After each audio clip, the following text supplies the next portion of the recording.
Hi student, मैं DN sir आपके लिए आज इम्पॉर्टेंट लेक्चर लेकर आया हूँ जो कूलम्ब्स का नियम है, जो कूलम्ब्स लॉ है। और ये बहुत ही इम्पॉर्टेंट टॉपिक है जो बार बार पूछा जाता है। कूलम्ब्स होते क्या है और ये कौन थे और इन्होंने क्या किया।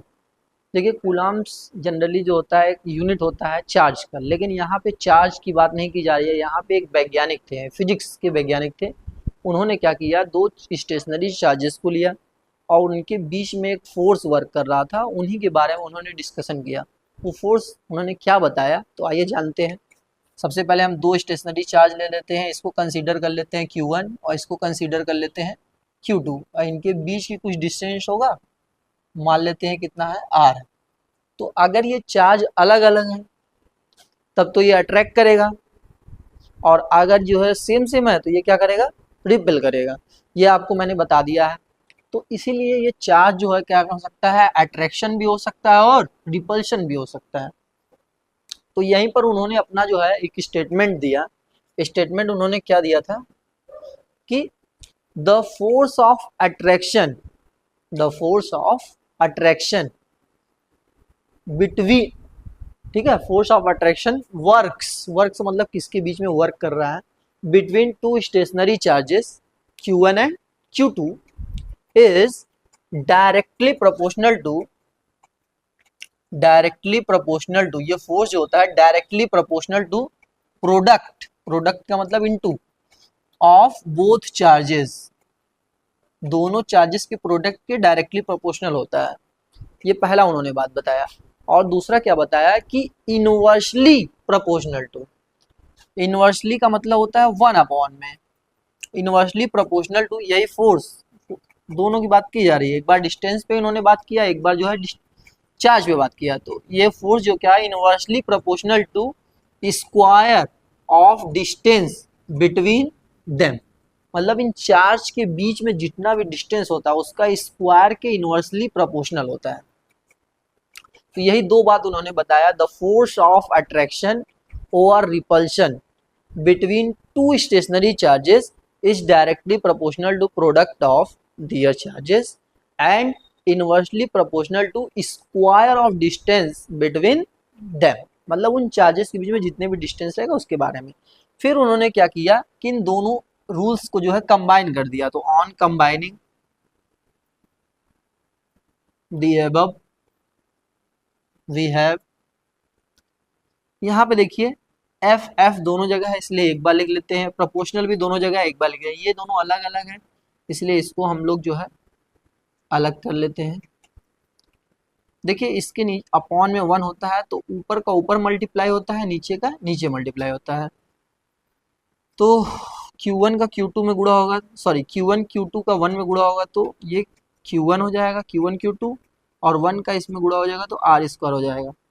अब यहीं पर क्या है, एक प्रोपोर्शनल हटाते हैं। जब प्रोपोर्शनल हटाते हैं तो एक कांस्टेंट का प्रयोग करते हैं, तो इक्वल लगाते हैं तो यहाँ पर आता है 1/4 पाई एप्सिलॉन नॉट के Q1 Q2 अपॉन में R का square.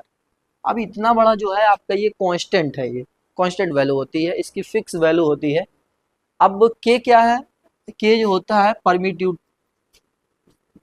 Permittivity of free space,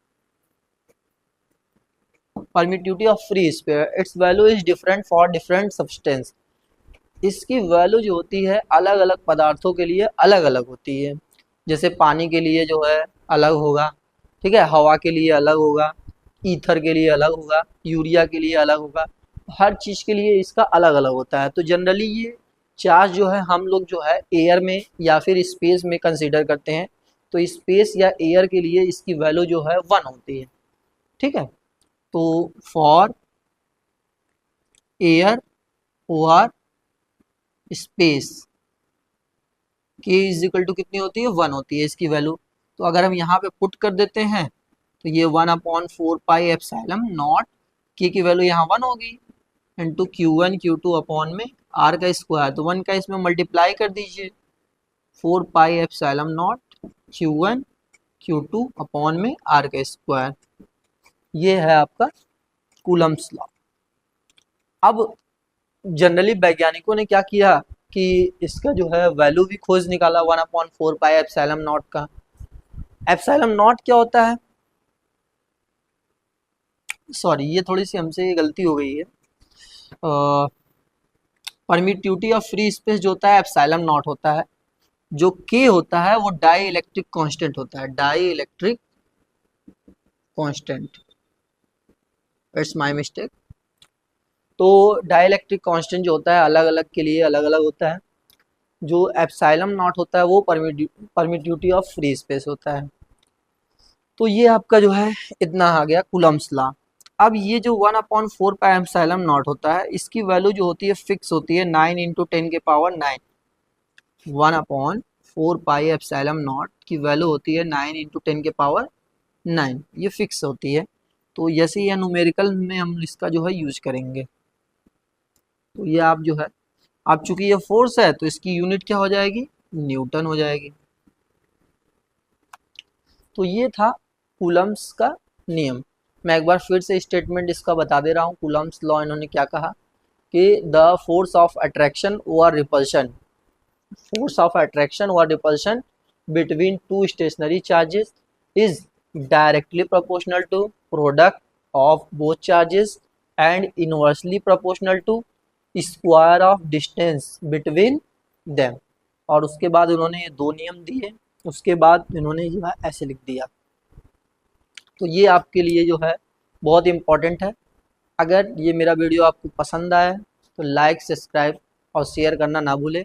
मैं हट जा रहा हूँ, आप इसका स्क्रीनशॉट भी ले सकते हैं। आज के लिए इतना ही, धन्यवाद।